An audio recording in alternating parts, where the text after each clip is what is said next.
মানুষের জীবনে গুরুত্বপূর্ণ একটা বিষয় হচ্ছে রাগ। রাগ মানুষকে উপরে তুলে, রাগ মানুষকে তুচ্ছ করে দেয়।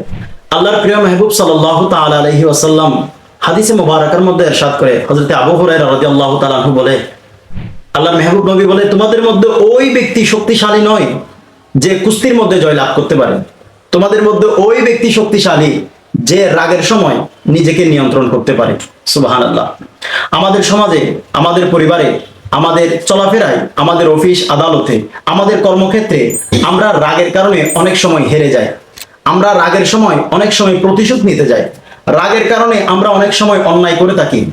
আল্লাহর প্রিয় মেহবুব সাল্লাল্লাহু তাআলা আলাইহি ওয়াসাল্লামের দরবারে একজন সাহাবী আসলেন, ইয়া রাসূলুল্লাহ, ইয়া হাবিবাল্লাহ, আপনি আমাকে কিছু উপদেশ দিন, আমি যেন আপনার উপদেশ পালন করতে গিয়ে নিজের জীবনের মধ্যে পরিবর্তন করতে পারি, নিজের জীবনের মধ্যে উপকার সাধন করতে পারি, নিজেকে প্রতিষ্ঠিত করতে পারি।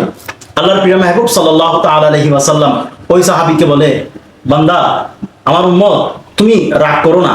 এইভাবে কয়েকবার আল্লাহর প্রিয় মেহবুব সাল্লাল্লাহু তাআলা আলাইহি ওয়াসাল্লাম সাহাবীকে নির্দেশনা দিয়েছেন। অর্থাৎ রাগটা এমন এক বিষয় যেটা আল্লাহর মেহবুব নবী সাল্লাল্লাহু তাআলা আলাইহি ওয়াসাল্লাম নিয়ন্ত্রণ করার জন্য সাহাবায়ে কেরামদেরকে আদেশ দিয়েছেন, আমাদেরকে অনুসরণ করার জন্য উপদেশ দিয়েছেন।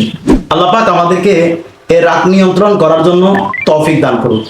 সুপ্রিয় উপস্থিতি, দর্শক শ্রোতা, বর্তমান সমাজে আমরা, আপনারা, আমাদের আশেপাশে ডানে বামে আমরা দেখতে পাচ্ছি সমাজের মধ্যে রাগের কারণে আমরা স্ত্রী স্বামী থেকে আলাদা হয়ে যাচ্ছে, রাগের কারণে সন্তান পিতা থেকে আলাদা হয়ে যাচ্ছে।